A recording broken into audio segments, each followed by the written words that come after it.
This is the Epic Vision Zone. I'm Jane Applegath. What if you could instantly create an emotional bond with your audience? And what if your brand message went from obscurity to unforgettable? And what if your story became the key to making people feel like they're part of something bigger?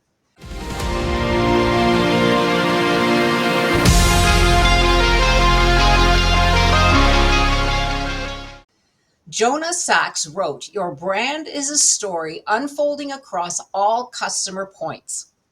Becky Freemal is a dynamic force in storytelling and strategy, transforming her Emmy-winning broadcasting journalism career into a powerhouse role as a best-selling author and growth strategist.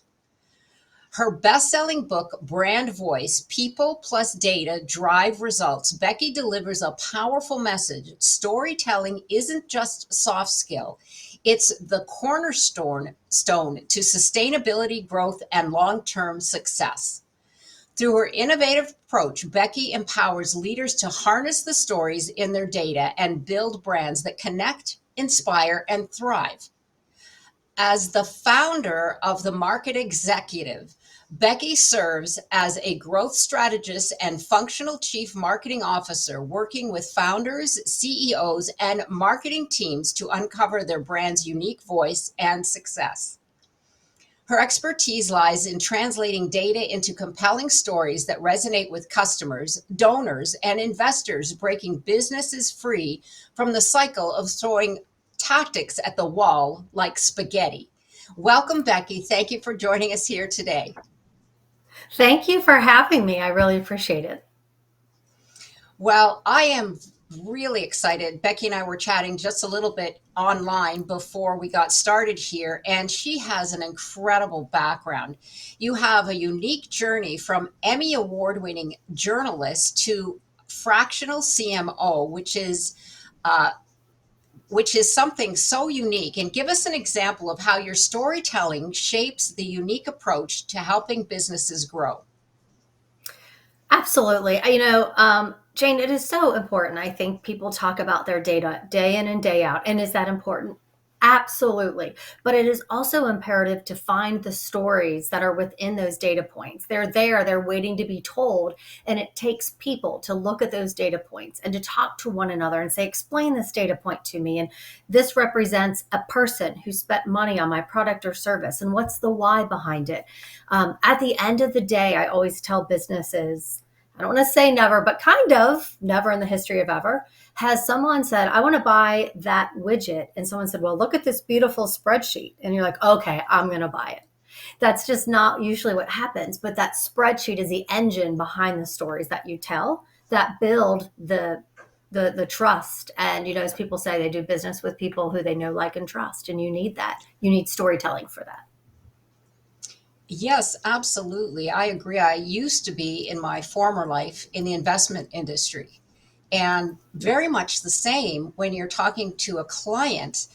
That you want to know that the balance sheets is there and then the price earnings ratio all add up. But what they usually buy into is the story, the excitement behind what the company is doing, either the product or service that they're creating, and why you feel as the expert that this is something that people are going to buy into. And very much like you just said, you don't show them a spreadsheet, just as I wouldn't show them a balance sheet, because they would go, well, I don't understand that. But absolutely, I get it 100%.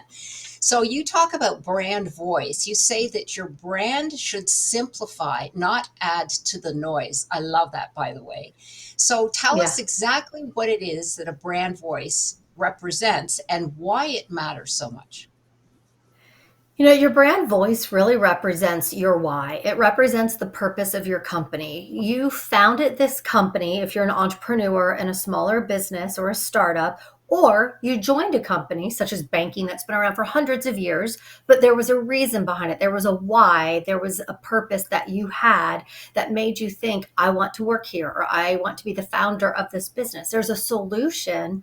There are people out there who so desperately need that solution. And marketing and brand is that bridge. You connect those two together. And again, what connects people and has connected people since the beginning of time, tens of thousands of years ago, was story. And Mm. story will not be going anywhere anytime soon. Story is what connects, and you want that connection to build that trust and to be able to sell and to buy that widget and to help those people that you're meant to impact. Yes, and I sense that going forward in the future, Becky, and you probably see this too, is that we're getting more into that as opposed to in the prior years. People weren't so interested in, say, the conscious capitalism, or why, like you said, why you do what you do. Yeah. And I feel that that's it's a shift actually, that and it's a good shift because people really care why you do. Like even in the grocery store, you'll pick up a package and there's on the back, usually if they've got the brand voice, they've got a story, of why this Yeah. was created, the product, and so on and so forth. So I love that. So speaking the language of impact marketing, you say that it's like asking someone on a date. Okay, here you're brilliant at this, by the way, because these are all stories as far as I'm concerned. So branding is the reason that you say yes. So how do we Exactly. make an impact that matters?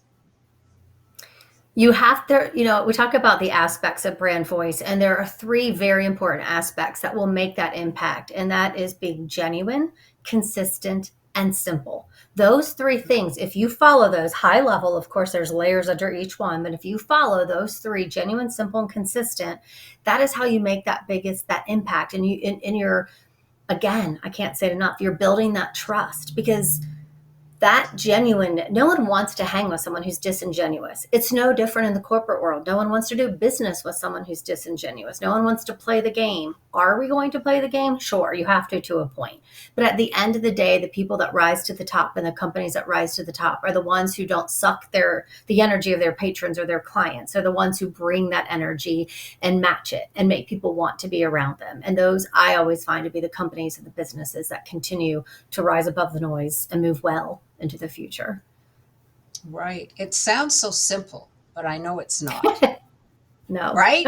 Because you Yeah. say keep it simple as well, because I know we all tend to go on and on and on, and then you're saying, well, what are you really saying? It's like, is there a short story you could give us to give us an example of that? Because that would be terrific.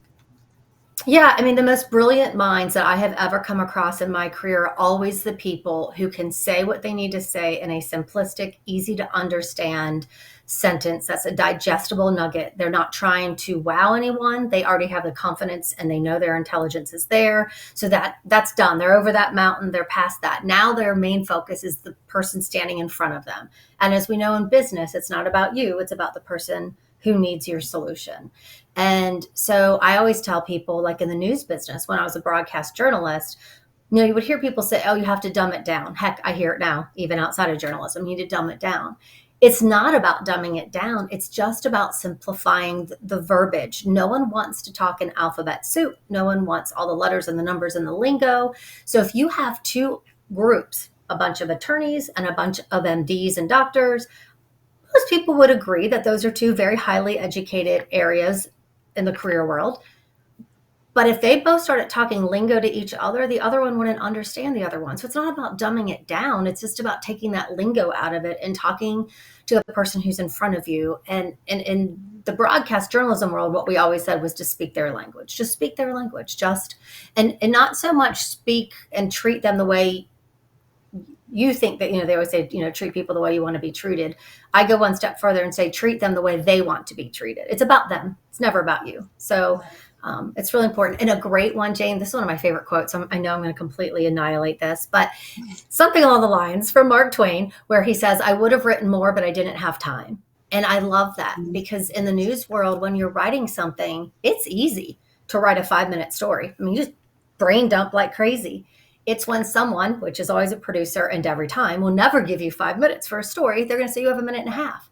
That is when the skill and the expertise kicks in, because then you have to take all of that information, painstakingly decide what to take out of it, how to streamline it. That process of going from 5 minutes to a minute and a half is where really the hard skills, the experience, all of that really kicks in. So it's all about simplicity at the end of the day. Becky, the light bulb just went on for me. That's your expertise. Good. Yeah. I mean, no, seriously, go from 5 minutes to a minute and a half, and and hear your brand voice will be heard, because that is a skill. And I can relate completely, because I also was a television producer, and I had to take complex information, bring it down to prepare for a voiceover that the talent would use.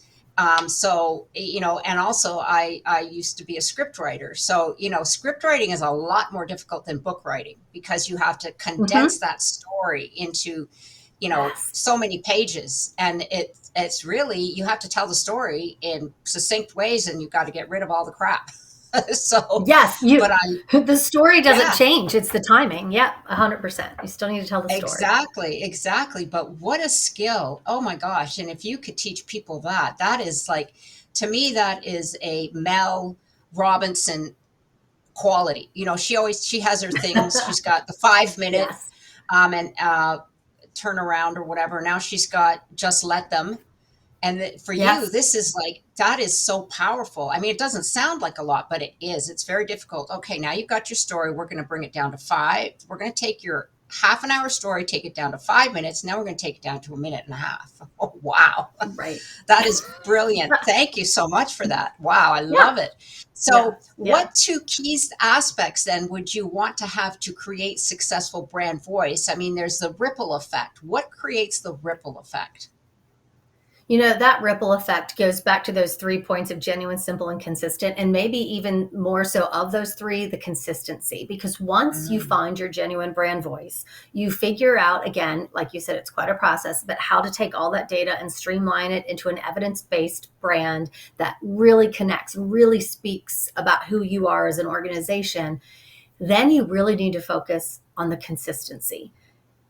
And this is in two different ways: consistency and timing. So for example, if you post on social media, this is a very tactical example, but you know you put something on LinkedIn, and then also you don't post for 3 weeks, but then also you post twice, and then you don't post for a month. It's like a little bit of a whiplash for your audience. And they don't know. I mean, I have some clients, when I would first come on and I would look at their social media, and I'm like, oh goodness, you guys, this is a digital world, and you haven't been on LinkedIn for 5 months. And that's where if we've determined the target audience and all that, and that's where they are, you need to make sure that it doesn't look like you're shuttered up and the cobwebs are on there. So consistency and timing is really key, but then also just the breadth, not just the depth, but the breadth of consistency across your organization. If someone talks to your salesperson, or someone talks to your CEO, or someone talks to an intern, they should still get the same feeling from all of those three people. And if your brand voice is solid, you can launch so many stories from it, Jane. You can launch a story for your investors. You can launch a story to onboard new employees. You can attract new clients. Each one of them has a little bit of a different story, but the brand voice, that brand is the same, that weaves and makes that cohesive feeling between all of them. So if you took those three people, sat them down for ice cream and coffee, whatever, and they spoke, they would all have different stories, but they would all have the same brand voice. They wouldn't be like, oh, wait a minute, you talked to Jane and she seems so energetic and fun. And then someone else says, well, I talked to her and she was very buttoned up and serious. And you're like, well, what are we getting from this organization? Who are they? Who is this Jane? It's really, consistency is so key. Oh, wow. Yeah, absolutely. I think one example is the woman who created Spanx. Her name, Mm-hmm. um, boy, the brand consistency. I mean, she's since sold it, but the brand, and now she's got shoes that are called sneaks, which Yeah. are incredible. Yeah. But brand consistency in her employees and the company. I mean, I just saw online, but her offices were brightly colored and so much fun, and everybody in the company seemed to have fun working there. And it's like, wow, would I have loved to have been surrounded by that energy when I was, younger and starting up in my career. But you're absolutely Right. right. And another example I can give you in the audience is, we have a large resort community here because we're in Arizona. So there are several resorts that cater to, a lot of very high end, and there's mid end. But You go to a specific spa resort and they are consistent right across the board. The staff is so cordial. They're so their service is fabulous. And then, because I've experienced it, I go to another and it's still high end and very expensive, and the staff is disgruntled. They're not Ugh. very happy, and the service is like, to give you an example, went for Thanksgiving dinner and walk in and the guy's seating us and he says, how we say, how was your day? And he goes, I can't wait to get home. Can you Oh. imagine that? No, unbelievable. Oh. Is I guess that's consistent because the whole we I didn't my sister stayed there. They were visiting. Wow. Okay, so that's a good example of how not to Oh be. my gosh. I Right? know. Well, and I tell people all the time in my book, I talk about it, brand voice, that it's not just your brand voice and your marketing and your communication is not just for your external audience. That brand voice flows from the innermost part of an organization. And it's like a seed that you plant and then it grows throughout interdepartmental communication and how you speak as a CEO to your organization. I mean, you can work on brand voice all you want, but the other aspect is that team buy-in, and it's so important. I have a growth framework that I used when I help clients, and team buy-in is a big part of it. And it begins at the very beginning when you're getting your data and you're building those evidence-based stories.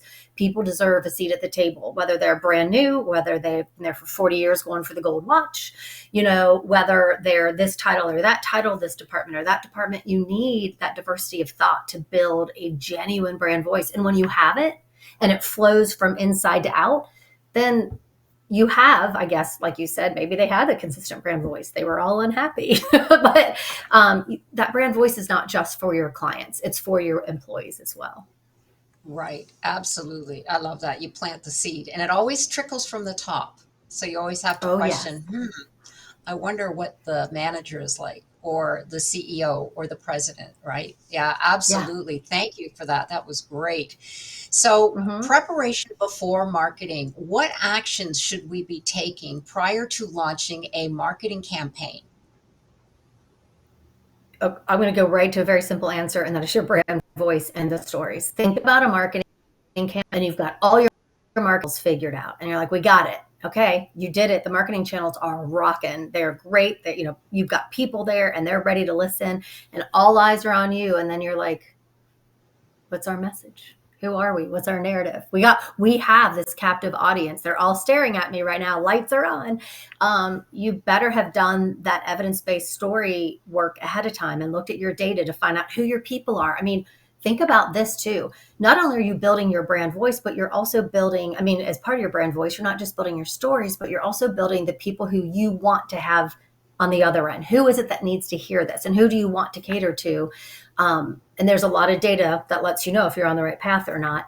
But I tell people, if you kind of play the story of the yellow giraffe or the pink elephant, if you're inside your four walls and you all say, oh, we cannot stand the yellow giraffe, the pink elephant, that's where we're headed. And we know our target audience loves, the pink elephant. And then you go outside and everybody's rocking selfies and loving life with the yellow giraffe. And you're like, we like the yellow giraffe. They know you're disingenuous. They can see right through you. And it's such a disconnect. So you either are selling the wrong product or you're selling it to the wrong target audience, and you need to do all of that work, because once you do that work, that foundation, then you can start rocking those marketing channels and deciding which ones you want to use. And they're both so important. You can't just start a marketing campaign unless you know your messaging. Absolutely. And that's the alignment, right? I mean, Yes. alignment is everything. Alignment with your customer, alignment with your team, alignment with the current market, because our Mhm. markets are changing, like we just discussed. And there, people are wanting to learn more about the owners. They're wanting to learn more about why you're so passionate about what you do. And absolutely. But once that alignment is there from an energetic point of view, because I really believe in that, you magnetize your clients to you because they Yes. feel you. Yeah, they really, and that's the authenticity, right?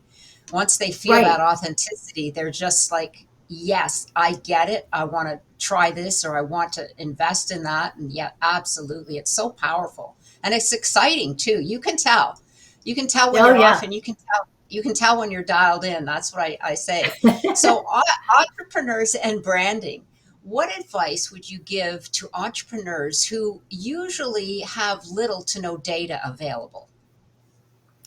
So I have that question a lot from entrepreneurs, and they're like, I don't have any data. And what I think is interesting is they do. Everyone has data. And I point them to the direction of something simple like, okay, let's talk about who you're talking to right now. Where qualitative data, not just quantitative, is a very imperative part of this entire process. So you want to think about your qualitative data and you want to think about the quantitative as well. So who are you talking to? Who, speaking of the energy, whose energy goes up a step or two when you're talking to them and they're like, yes, that is what I want. Pay attention at what is their demographics? Are they men? Are they women? What age group are they? What socioeconomic status are they? Those are all things that you want to start paying attention to. And go on your social media. They give it to you for free. Facebook, LinkedIn, they all give you so much data from the back end that you can just start there. And I think people think, oh, data, that's like a college degree and data analysts do. And there is definitely a level that they'll bring to the table. But data is for everyone and from the very beginning, from again, that seed that you plant that goes all the way through. Right, right. Yes, you're right. With all of the technology that we have today, there definitely is data to be had. And speaking of technology, in today's AI driven world, many companies struggle to maintain their authentic connections with their audience. And so, how do we help balance the data driven decisions with the genuine human connection? I think AI is obviously for a lot of people scary, but I think it's energizing, it's exciting, and no matter how you feel about it, it's here. And it's not only here to stay, it's here to grow upon itself. It's going to get bigger as time goes on. And, right now for entrepreneurs, especially, you have to use it wisely and pay attention to security factors and risk and all that. However, that being said, there is definitely a place for it to be used as they continue to hone the security and the skill set of it. But think about all the things that you do on a day in and day basis that you replicate, that you can then automate. And then there's also ways to throw in AI to help with that process. And if you know how to prompt AI, I mean, if you think about it, AI is searching the web. It is. I lived through the dot-com era and everyone freaked out. Oh my gosh, what's this thing called the internet and what's going to happen to all of us? And guess what? Here we all are. We all survived. We all find jobs. We continue down the path. AI is that next step. It's the next level. And it's a pivot point. And really it's exciting and energizing to figure out how to use it. I always am keeping track of the tools, whether it's an AI editing tool or a website, scraping, some sort of scraping tool, or if it's generative AI like Claude.ai or Jasper or ChatGPT, the list goes on and on. There's just so many opportunities to use it. And then think about the fact, Jane, that when you use that, and for especially some of the things that used to take you forever, now you can take that time to go make those really genuine connections and spend that time being human that you couldn't because you were bogged down in book work. Absolutely. I agree with you 100%, Becky. I mean, you know, I say it creates some space. And you're right. The Yes. prompting is key. The prompting is key. It's not like, well, here I am, I'm Becky, and I'm a great marketing person. So write a book for me. It's not going to do much. So Right. you have to provide the information, and the better the Yeah. information you provide, like the prompt, the better results you will get. The more it understands who you are, what your objective is, what your goals are, whatever it might be. You're 100% correct. And then you start to massage it. It'll spew something out, and you'll say, "Okay, that was great. Let's now think outside of the box," because I've used ChatGPT Mhm. and I agree with you. I love it. But first of all, it spewed out all these pretty much standard answers for marketing. And I was like, no, that's great. But I said, I want to think outside the box. Give me something that's really creative, really blah, blah. And bingo, then it starts to create all these other answers. And I was like, wow. I talked to ChatGPT. My husband chokes me. I said, oh, are you talking to your boyfriend again? And I was like, It's true. Yeah. Because I go, oh, this thing is great. He's going, well, we hope you have great, successful day and have a tremendous day and good luck on your venture. And I'm like, oh, you're so nice. They're friendly to me. Exactly. But yeah, have fun with it. But you're absolutely right. Use it, Hmm. it's your partner. It's your partner. Yeah. That's what I say. It's a collaborator. And the more you can get it to know you, the better. Yeah, Yeah. absolutely. It sounds terrible, but it's actually helpful. Very, I It is. do. I Yeah, agree. absolutely. Yeah. So success story shared. How have you helped a company transform their data into a compelling brand voice and that drove measurable growth? Is there an example you can share with us? Sure. I mean, I think about a few. I've worked in a lot of different verticals and on different campaigns, from earned media to capital campaigns to first to market and go to market campaigns. So there's so many aspects, as you know, from marketing. The toolbox is vast, and the directions you can take a company are even, more amazing. All the different channels that you can use. But, I'm trying to think of one, like a financial institution. I worked at a financial institution that when I arrived, I asked, or actually right when I walked in the door, so what's your brand voice? Where's our writing guide and all that? And they didn't have it. So we backed all the way up to that very basic aspect, put that brand voice together, and built this cohesiveness so that when you were driving down the road, you could see a billboard. And if you spoke to people in house, the team that, we were buying into that brand voice, and that's constant evolution. We went through 3 CEOs in like a year and a half there. So it was a difficult time for a marketer to keep that brand voice alive and well. And a great example of that was meeting a woman in the lobby of one of the branches, and she goes, "Oh my gosh!" She goes, "Like, Becky, it's so good to see you." I'm like, like, okay, it was a larger organization, so I didn't know she had gotten a job there. And I was like, "Are you working here now?" She's like, "I am." She's like, and I met her at a luncheon. And at the luncheon, she said, "I was driving down the road and I saw that billboard, and then we were at this women's luncheon and I spoke at it." And she said, what you said, the energy you had, and the stories you had about this financial institution matched the billboard, and it made me want to come work here. And so we onboarded onboarded a new employee because of that. And at that same place, we had a go-to-market product where we were trying to get deposits, and we were first to market with it. And there's a balance. We did our brand awareness campaign and really got that out the door. And it's your brand voice. It's how you speak on all the different channels, that consistency. We tracked our data, how many videos were getting viewed and for how long on YouTube, how many people were clicking through on emails. I mean, all that data, we got to a certain point that we're like, okay, people are listening. Let's switch over now to a conversion marketing campaign. The brand awareness is there. And Jane, we had 2 campaigns I can think of off the top of my head. A deposit campaign that we brought in 70.7 million in deposits, and an email campaign where, from the marketing email aspect alone, we spoke to some of the people who were already doing business with us and said, "Hey, did you know we have these other products?" And we did some cross-selling, and that campaign, I think, was like 28.6 million or something, but basically around 100 million. And there's patience involved. People want to get right to the conversion marketing. They're like, we want money and we want it now. Who doesn't? Let's plant that money tree. However, if you do it and you do it well, that brand voice really does drive revenue 110%. Actually, I would tell you it always does, but you've got to be consistent and you've got to work it and you've got to understand it. Right. It makes it memorable, Yeah. right? It makes Yeah. it memorable. Yeah. And that's Mm-hmm. Oh, yeah. that's key because there's brands out there that you hear the slogan and you recognize it right away, and you know who Yes. they are. I mean, because they've done the work, et cetera, et cetera. But yes, and in today's Mm-hmm. world, it's yeah, absolutely. I could see that. And you're right. People do want it instantly. I mean, you see it all the time. There's always ads Yeah. on Instagram and social media. Do this program, and within a month, you'll be making millions. It's like, okay, I'm on board.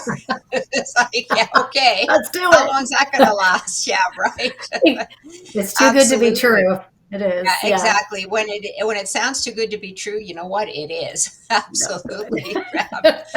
So you call yourself a fractional chief marketing officer. So how Yeah. does this model help organizations achieve their growth goals. Give us some idea, because there are full-time CMOs, but you call yourself a fractional CMO. Yeah. So if you think about fractional and full time, what we're doing for the company is identical. You are leading the charge for the marketing and communication. You're making sure that the data is being tracked, leading the team, executing on their campaigns. From the CMO standpoint, you're tracking that data constantly. If things are going off the rail, here's an important part. If things are going off the rail, you don't necessarily bring them back on. You look at that, like, why are we starting to go this way? Do we need to start going that way? Like, is there a story there somewhere? And if not, let's get us back on. But you're constantly assessing that. And really, that team buy-in is so imperative. So you're always energizing the team and making sure they're excited, not just marketing, but the entire organization. Everyone at your organization is a brand ambassador.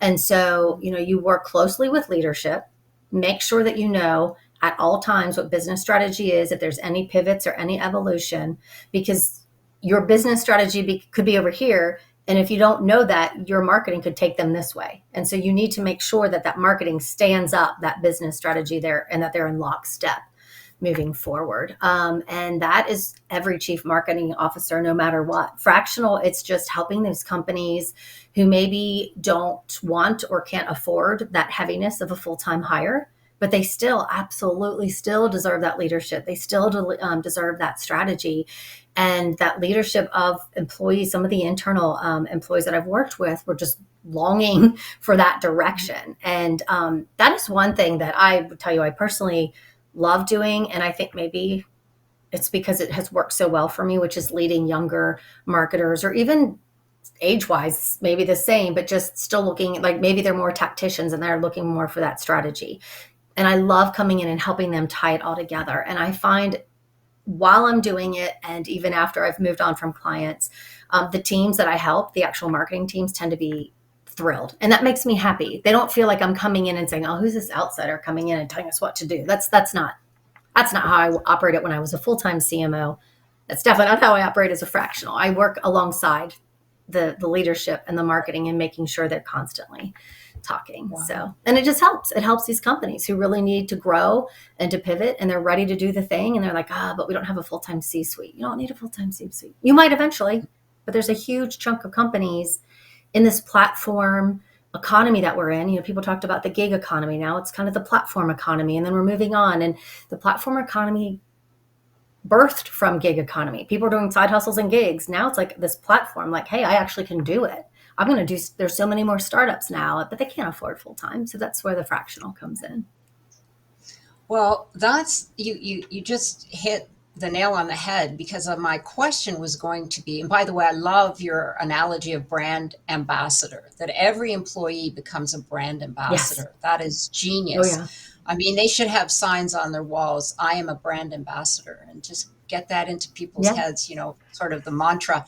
But that being said, do you work then with these entrepreneurs and individuals who have online businesses? Like you said, it sounds like you do, but and of course you deal with large corporations as well.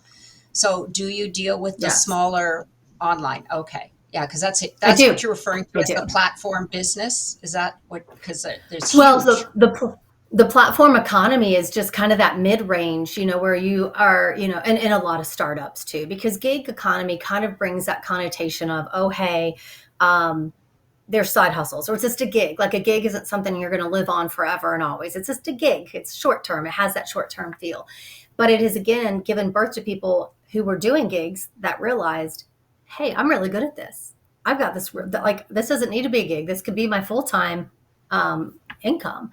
And a lot of people will be great at engineering. They're great at a SaaS platform, insert whatever, biotech, but they don't know how to run a business. And it's not a slam. It's not like, oh, you don't know how to do that. It's just not what their expertise, where their expertise lie. And so that's where fractional CEOs, fractional COOs come into play, because there's this platform that's going to launch and it's ready to become a real business, not just some side hustle gig.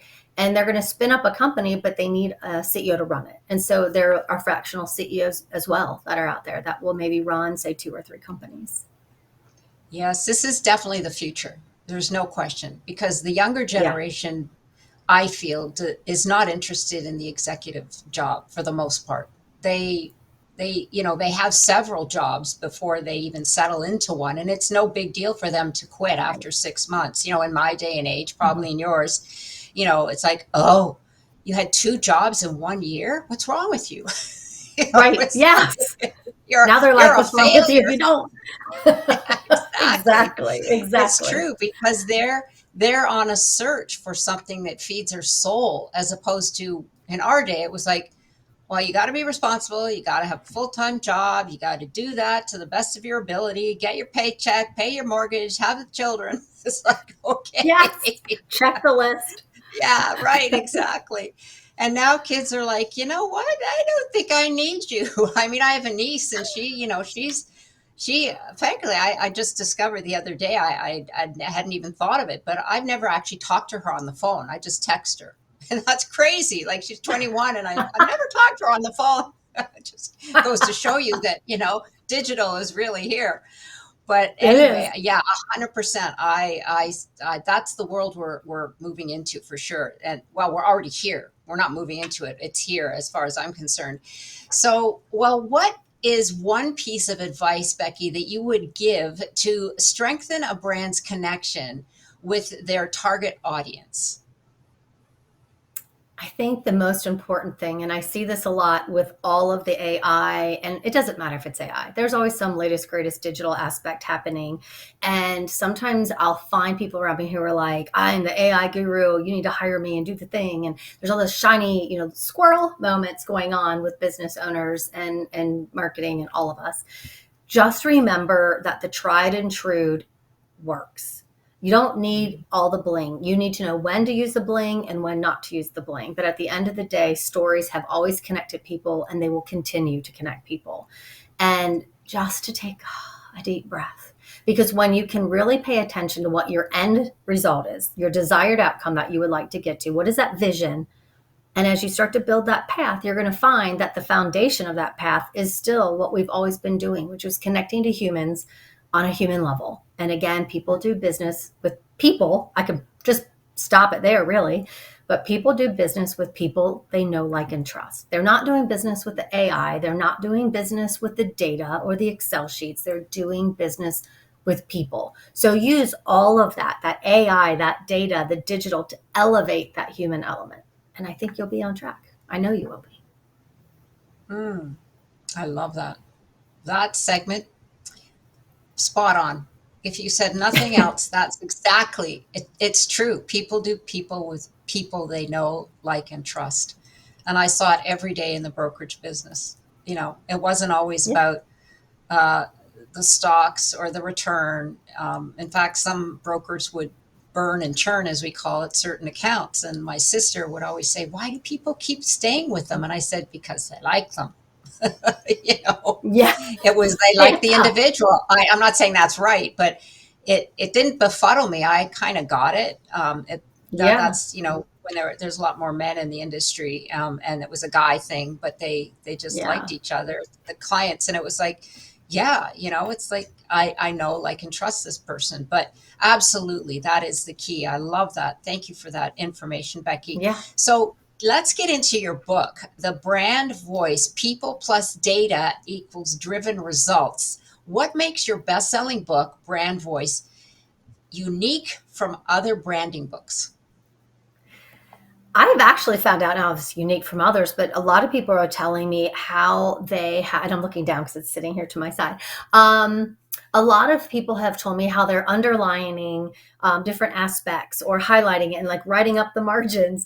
And I was like, wow. So it's not just like hey, this is what brand voice is, but they're really getting takeaways from it and writing themselves notes on how to get back into the office and to really actively use it. So it has a lot of, I knew it did, but the feedback is just confirming it has a lot of tangible takeaways. And I am passionate about and truly believe in the content in this book. And I think that shows. I think the genuine, the consistent, and the simple, that is how I do me. That is how I do life. And that is how I am, whether you meet me as Becky Freemal, the mom, or Becky Freemal, back when I got my MBA, the MBA student, or Becky Freemal, the fractional chief marketing officer, insert all the different titles that we all have.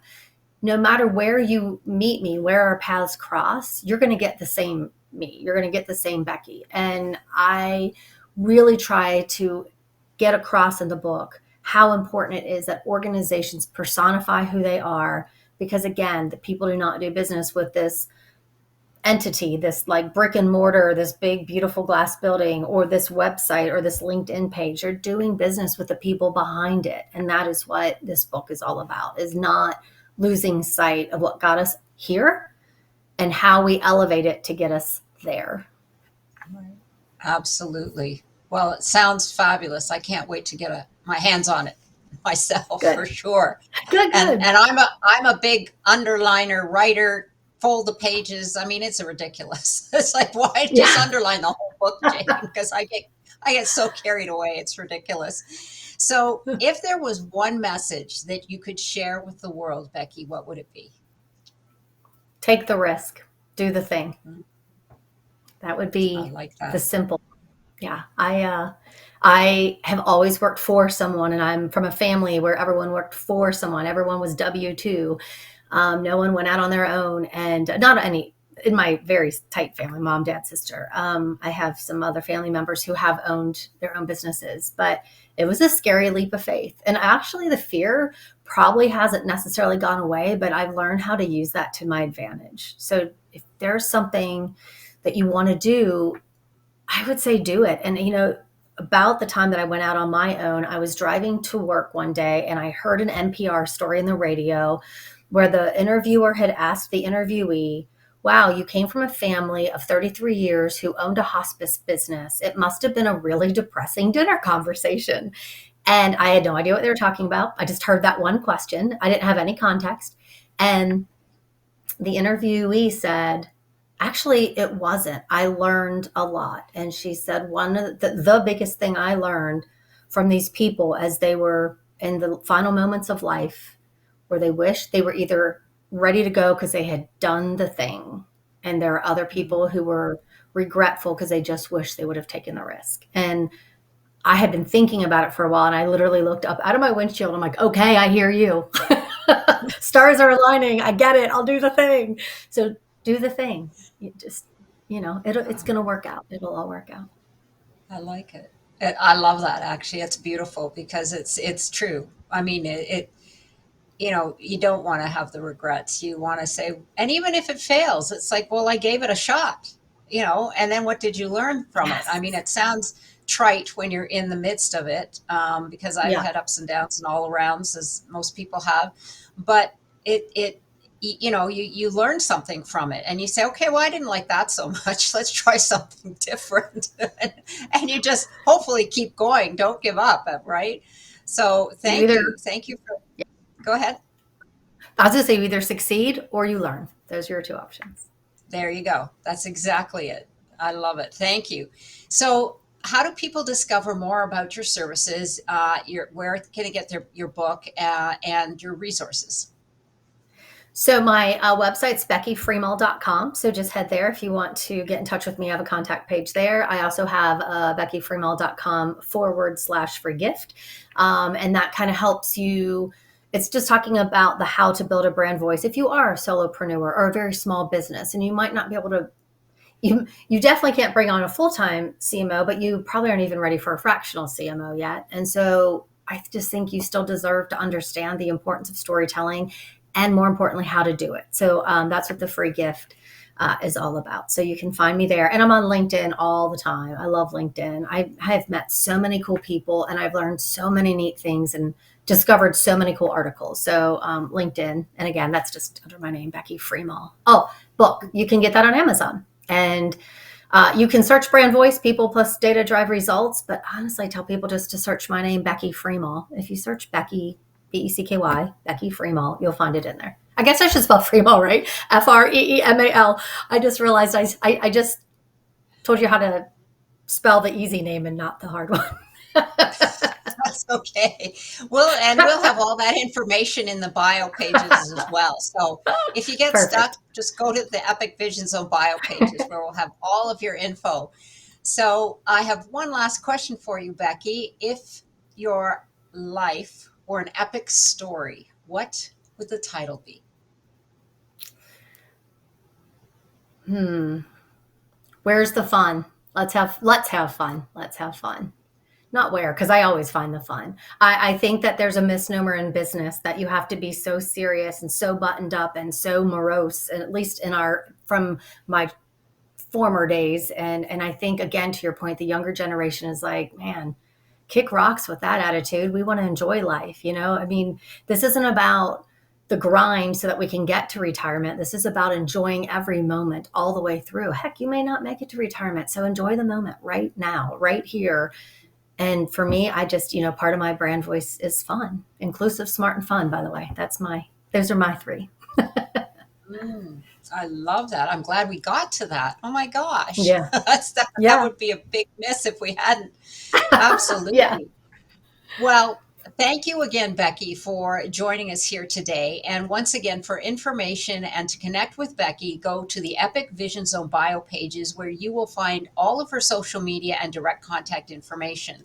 And be sure to follow me on Instagram at Jane Applegath. And don't forget to connect with me at janeapplegath.com, where you can download your free creative power and vision play sheets. Sending you so much love and gratitude. This is the Epic Vision Zone, transforming your dreams into epic success.